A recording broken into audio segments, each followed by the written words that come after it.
आज हम बनाने वाले हैं गोवन चिकन काफ्रिल, जो कि पुर्तगीज़ इन्फ्लुएंस्ड कुजीन है और ये गोवा में काफ़ी फेमस है।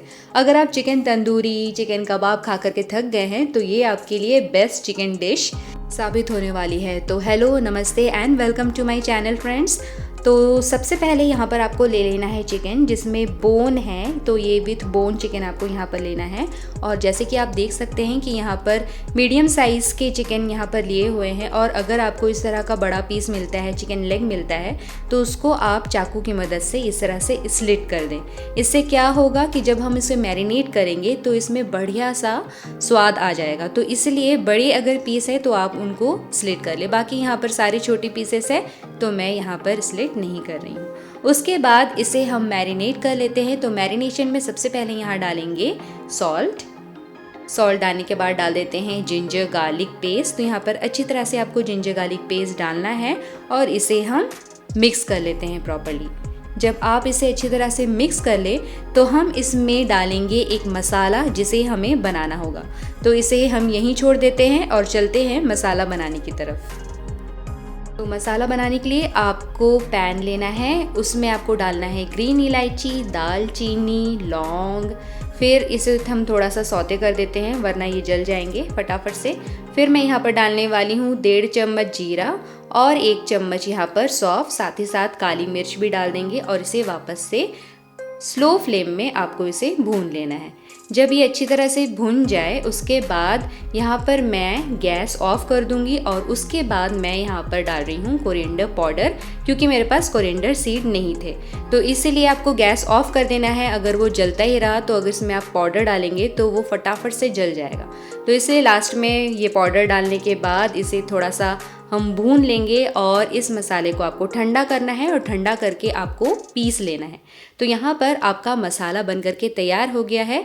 अब ज़रूरत हिसाब से इसे चिकन में हम डालेंगे।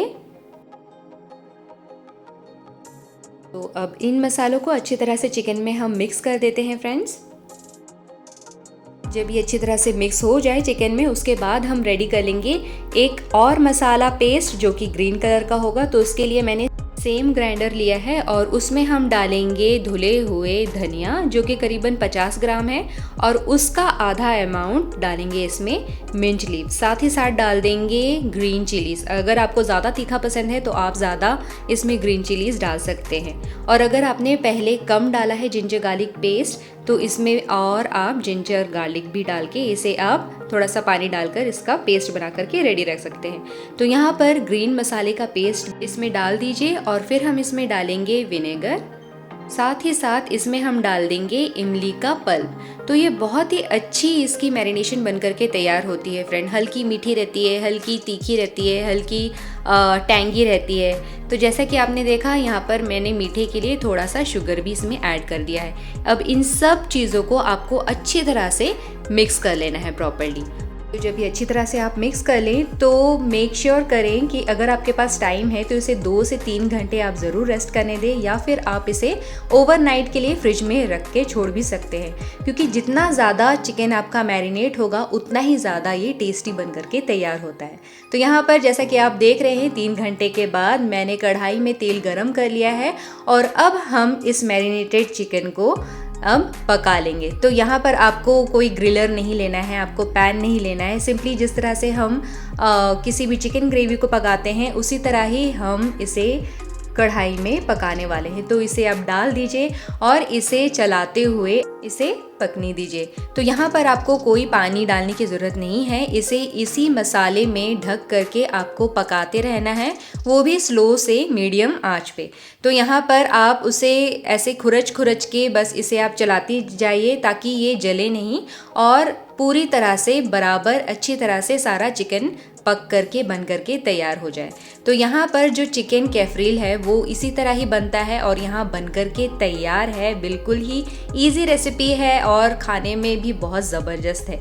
तो आप ज़रूर से ये ट्राई करें। और यहाँ पर मैं आपको ये भी बता दूँ कि गोवा में जब इसे बनाया जाता है तो रम डालकर इसे फ्लेम्बे किया जाता है, तो इसका टेस्ट और ज़्यादा इन्हेंस हो जाता है। सिंस हम इसे घर में बना रहे हैं और बच्चों को नहीं सर्व कर सकते रम के साथ, मैंने सोचा मैं इस चिकन कैफरेल को एक स्मोकी फ्लेवर दे देती हूँ। तो स्मोकी फ्लेवर देने के लिए फ्रेंड्स आपके पास कोल रहना बहुत ज़रूरी है। अगर आपके पास कोल नहीं है तो आप ये सिंपली स्किप कर सकते हैं, इससे टेस्ट में कोई फ़र्क नहीं आएगा। तो यहाँ पर मेरे पास कोल था, मैंने उसे गर्म किया और उसके ऊपर थोड़ा सा आपको घी डालना है और फटाफट से इसे आपको कवर कर देना है। तो 5 मिनट तक आपको ऐसे ही रखना है ताकि आपके चिकन में अच्छा स्मोकी फ्लेवर आ जाए। जब तक कि ये कवर है हम रेडी कर लेते हैं प्रेजेंटेशन के लिए कुछ और भी चीज़ें। तो आपको पैन में तेल डालकर इसे गरम कर लेना है और आपको बॉइल्ड आलू को स्लाइस कर लेना है। तो जो भी यहाँ पर मैं स्लाइसेस डाल रही हूँ पोटैटो के, वो बॉइल्ड है ताकि ये ईजिली से कुक हो जाए। तो यहाँ आपको बॉइल्ड पोटैटो डालना है और उसको टर्न करके दूसरे साइड को भी अच्छी तरह से उसे रोस्ट कर लेना है। पोटैटो रोस्ट होने के बाद हम इसे थोड़ा साइड में कर देते हैं और बीच में स्पेस बनाते हुए यहाँ पर अब मैं यहाँ पर स्लाइस्ड अनियन डाल रही हूँ और अनियन डालने के बाद भी इसे आपको टर्न करके दोनों साइड को रोस्ट कर लेना है।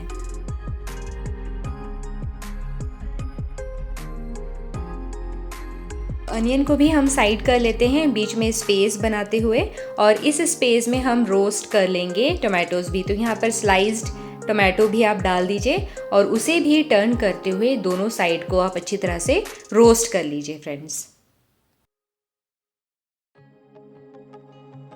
और अब यहाँ पर डाल देते हैं स्वाद अनुसार नमक और उसके बाद यहाँ डाल देते हैं वो मसाला जिसे हमने चिकन मैरिनेशन के टाइम में बनाया था। तो वो मसाला भी थोड़ा सा इसके ऊपर स्प्रिंकल कर दीजिए और इसे अच्छी तरह से आप इन सारी चीज़ों को अच्छी तरह से रोस्ट कर लीजिए और उसके बाद हम इसे सर्व करेंगे चिकन काफ्रेल के साथ।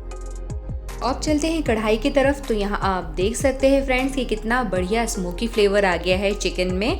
तो अब ये सर्व करने के लिए बिल्कुल पूरी तरह से रेडी है। तो यहाँ पर मैंने इसे ऑलरेडी प्लेटर में निकाल लिया है और उसके बाद जो आपने पोटैटो, अनियन और टमाटो रेडी कर लिया है उसे आप यहाँ पर बीच बीच में रखकर इसे सर्व कर सकते हैं, या फिर आप प्लेट के ऊपर पहले पोटैटोज़ का लेयरिंग कर लें और उसके बाद आप ऊपर चिकन डाल करके सर्व करें। ये बहुत ही अच्छा कॉम्बिनेशन है। तो मैं आपको बिल्कुल बोलूँगी कि ये पार्ट आप बिल्कुल भी स्किप ना करें। बहुत ही इजी, बहुत ही टेस्टी साइड डिश है फ्रेंड्स और ये आपको ज़रूर से ट्राई करना चाहिए। तो अगर आपको ये पसंद आए तो प्लीज़ मुझे लाइक देना मत भूलिएगा, साथ ही साथ इसे शेयर कीजिएगा ताकि दूसरे लोग भी इसे बना करके इंजॉय कर सके। Thank you so much for watching friends. मिलती हूँ आपसे नेक्स्ट वीडियो में न्यू रेसिपी के साथ। तब तक बाय बाय।